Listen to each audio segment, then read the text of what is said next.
ser el sistema circulatorio. Y lo primero que hay que tener en cuenta es que a través de este sistema circulatorio es que nosotros vamos a hacer diferentes funciones. Quizás la que más se conoce es la que transporta los nutrientes, el oxígeno, pero también a través de este sistema circulatorio lo que vamos a hacer es botar todos los elementos de desperdicio. A través del riñón o a través de los pulmones tenemos que llevar las sustancias de desecho para que puedan ser eliminados. También a través de la sangre y a través de este sistema circulatorio lo que podemos es disipar la temperatura corporal. Entonces es un medio importante por el cual la temperatura también se regula a través del sistema circulatorio. Y muchas hormonas van a viajar a través de la sangre para actuar en sus órganos blancos, entonces tiene que prácticamente ejercer un importante papel en el transporte de estos mediadores químicos. La sangre en realidad, si bien tiene los glóbulos rojos, los blancos, que son nuestras defensas, lo que hacen es viajar a través de la sangre hacia el lugar donde nos pueden estar agrediendo y defendernos. Es decir, los glóbulos blancos no son realmente células de la sangre, utilizan la sangre como un medio de transporte para poder defendernos en determinado órgano o tejido. Entonces, a través de la sangre es que precisamente el sistema inmunológico va a desplazarse de un lugar a otro. Y por otro lado, a través de la sangre nosotros estamos regulando nuestro pH, nuestro volumen de agua, los diferentes iones y electrolitos que podemos tener. Entonces, vean ustedes que el sistema circulatorio cumple múltiples funciones para poder hacer la homeostasis del organismo. Ahora, del ventrículo izquierdo sale la gran arteria, la aorta, que se ramifica, finalmente se capilariza en los capilares, que son los capilares sistémicos, donde van a entregar los nutrientes, el oxígeno, y después toda esta sangre va a regresar a través del sistema venoso hacia el corazón derecho, aurícula derecha, ventrículo derecho, y de aquí va a salir la arteria pulmonar, que igual se capilariza en los pulmones para que se produzca la hematosis. Una vez que la sangre es oxigenada, va a regresar al corazón izquierdo, aurícula izquierdo, ventrículo izquierdo, y de aquí nuevamente sale la arteria aorta. Entonces vean ustedes que este es el sistema circulatorio, donde vamos a tener arterias que terminan en capilares, y capilares que van a formar venas, las cuales finalmente van a desembocar en el corazón. Ese es el sistema circulatorio, que didácticamente nosotros lo dividimos en dos partes. Lo que viene a ser la circulación menor, que va a los pulmones, cuya finalidad es la hematosis, la oxigenación de la sangre. En cambio, la circulación mayor es quizás más trascendente porque va a todo el cuerpo. Pero en realidad, ya sea la circulación menor o mayor, ambas están integradas para permitir la homeostasis del organismo. Un elemento muy importante cuando uno ve cómo está distribuido el volumen de sangre, vean ustedes la gran cantidad de sangre que se encuentra en las venas. Las venas tienen una capacidad de distenderse por su estructura elástica y prácticamente la sangre es un buen reservorio de oxígeno, de nutrientes, pero ¿dónde lo podemos almacenar? Pues lo podemos almacenar en el hígado, lo podemos almacenar en el vaso, pero también en el sistema venoso. El sistema venoso es un reservorio de volumen de sangre bastante importante. No será un órgano como el hígado, como el vaso, pero es una estructura donde el volumen sanguíneo está allí y que en cualquier momento estas venas se constriñen y esa sangre se va a desplazar a determinado órgano o a determinado tejido porque lo necesita. Las venas son un importante reservorio de sangre, a pesar de que no son órganos, pero son estructuras que por su elasticidad, su complacencia, pueden tener un volumen importante de sangre. Pues bien, más o menos uno puede ver que estos vasos, estas arterias, venas y capilares están distribuidas y lógicamente cuando se habla de ciertas propiedades de la sangre tenemos que ver hacia qué superficie va. Y la superficie más extensa que nosotros tenemos en todo este sistema vascular es precisamente los capilares. Los capilares es una extensión de 2.500 centímetros cuadrados en donde la sangre va a estar distribuida y va a estar en contacto precisamente con los tejidos, con las células, de tal forma que ahí se va a producir un intercambio gaseoso, nutritivo, va a recibir los desechos. ¿Por qué? Porque prácticamente esta gran superficie, los capilares, que son muy delgadas, están muy interrelacionados con los tejidos, con las células. Pues bien, la sangre se va a distribuir, pero esta distribución no es estática, esto es una distribución dinámica. Si ustedes ven el compartimiento esplásmico o el esquelético, los dos prácticamente tienen casi el 50% del gasto cardíaco. De los 5 litros, prácticamente la mitad está en los músculos o en el compartimento esplásmico, en el tubo digestivo.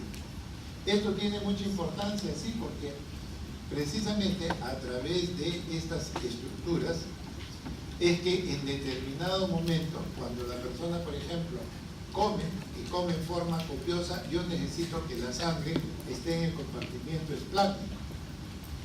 Y entonces el compartimiento esquelético, que tiene el muscular mucha cantidad de sangre y no se está utilizando, en el momento de la digestión lo que hacemos es pedir precisamente al compartimiento esquelético que la sangre de los músculos que no están funcionando sea entregado al tubo digestivo para que favorezca la absorción.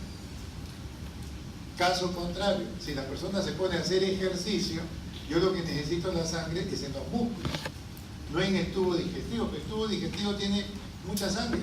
El hígado es un reservorio de sangre. Sí, pero no necesito en este momento porque la persona empieza a hacer ejercicio.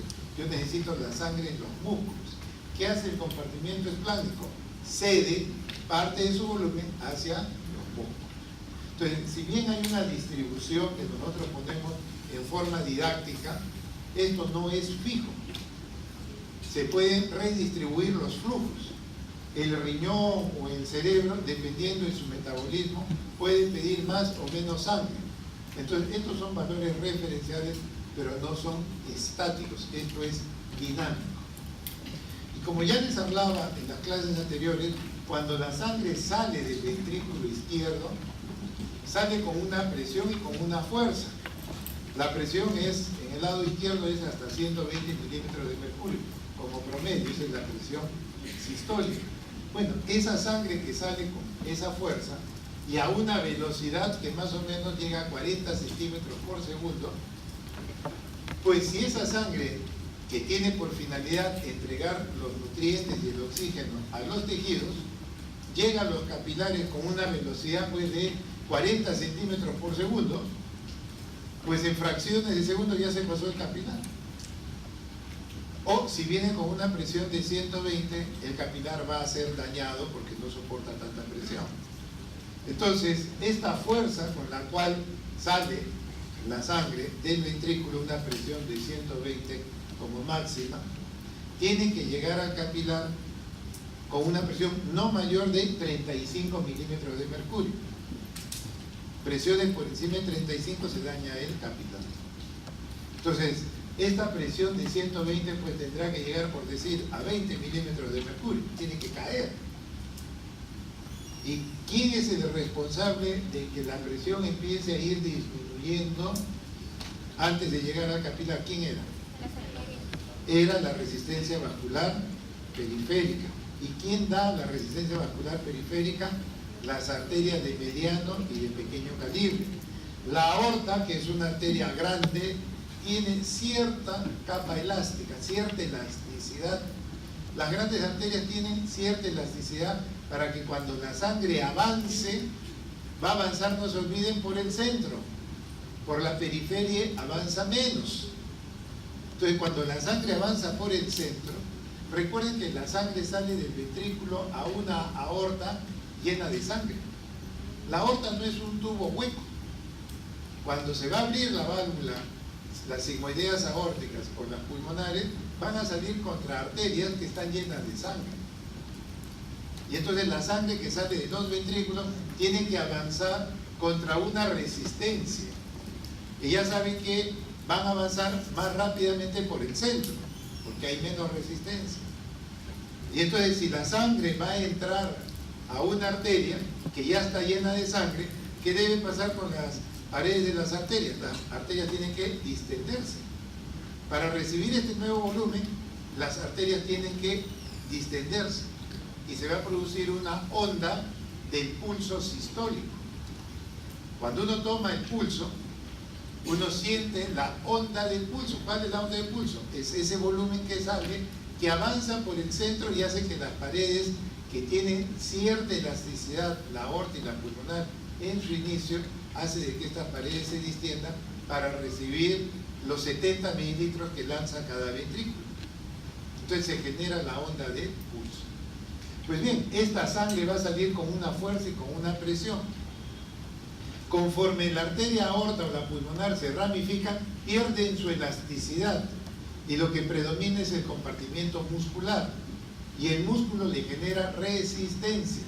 La sangre trata de avanzar, pero hay una resistencia. ¿Qué tiene que hacer la sangre? Entregar parte de su energía a las paredes arteriales, que es lo que viene a hacer la presión arterial. Entonces yo tengo que ceder parte de mi energía y entonces mi presión de 120 caerá pues a 100, a 80, a 60, tratando de llegar al capilar con menos de 35. Y así como me quitan fuerza, también me quitan la velocidad.